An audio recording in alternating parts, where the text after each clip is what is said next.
2021-এর vote পরবর্তী হিংসার স্মৃতি এখনো দগদগে। পূর্ব বর্ধমানের জামালপুরে নিহত পরিবারদের সঙ্গে দেখা ডিএমএসপির। ভোটের আগে নবগ্রাম বেরেলিপুলে প্রশাসনের নজরদারি। বিধানসভা নির্বাচনে মানুষের মনে ভয়ের আবহ দূর করা এবং অবাধ ও শান্তিপূর্ণ ভোট গ্রহণ নিশ্চিত করা উপলক্ষ্য। 21-এর ভোটের নির্বাচন পরবর্তী হিংসার স্মৃতি এখনো তাজা রয়েছে জামালপুরের নবগ্রাম ও বেরেলিপুল এলাকায়। সেই আতঙ্ক কাটিয়ে মানুষ যাতে নির্ভয়ে ভোটাধিকার প্রয়োগ করতে পারেন সেই লক্ষ্যেই এলাকা পরিদর্শনে জেলা শাসক শ্বেতা আগরওয়াল এবং জেলা পুলিশ সুপার সায়ক দাস।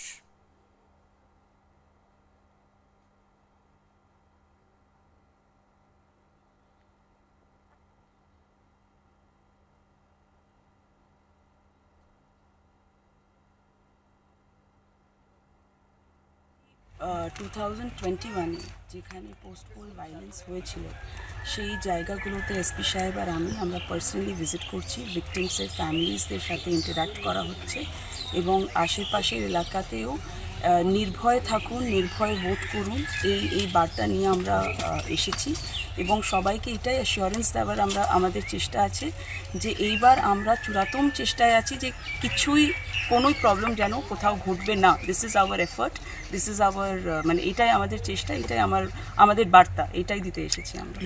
ওদের কথা শুনলাম, ওদেরকে 1950 যে আমাদের কন্ট্রোল রুম নাম্বার আছে যেটা 24/7। আজকে আমরা বিভিন্ন 21 বা তার পরবর্তী বিভিন্ন ইলেকশনে যেখানে যেখানে সমস্যা হয়েছিল জেলা প্রশাসন এবং জেলা পুলিশের তরফ থেকে সমস্ত লেভেলে ডিএমএসপি থেকে শুরু করে বাকি সবাই থানা লেভেল অবধি সবাই বিভিন্ন জায়গায় ভিজিট করছেন যেখানে যেখানে ঘটনা ঘটেছিল এবং যারা ভিকটিম ফ্যামিলি বা আশেপাশে যারা থাকেন তাদের সাথে কথা বলা হচ্ছে। জেলা প্রশাসনের তরফ থেকে যে কন্ট্রোল রুম আছে তার নাম্বার 1950, সেটা ওনাদেরকে জানানো হচ্ছে। আপনাদের কাছেও আমাদের অনুরোধ থাকবে।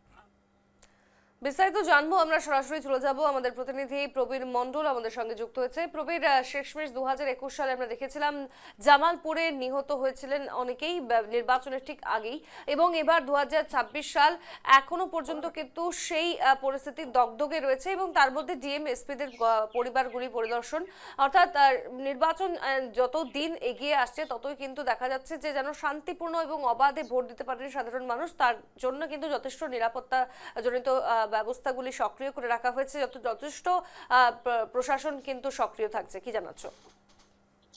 দেখো, যে নির্বাচনী বিধিনিষেধ যেদিন থেকে লাগু হয়েছে সেদিন থেকে বিভিন্ন জায়গায় যেমন হচ্ছে টহলদারি থেকে শুরু করে বিভিন্ন জায়গায় যাচ্ছেন কিন্তু সিএপিএফ জওয়ান থেকে শুরু করে জেলা শাসক থেকে শুরু করে পুলিশ সুপারও তেমনই কিন্তু গতকাল তারা জেলা শাসক এবং পুলিশ সুপার কিন্তু জামালপুর এলাকায় যায়। যে জামালপুর এলাকায় কিন্তু গত 2021 সালের নির্বাচনে কিন্তু রক্তক্ষয়ীর মতন কিন্তু ঘটনা ঘটে এবং ভোট পরবর্তী হিংসার যে রেশ এখনো কিন্তু এলাকায় গেলে বোঝা যায় এখনো ওই এলাকায় কিন্তু 3 জন কিন্তু এই ভোট পরবর্তী হিংসায় নিহত হয়।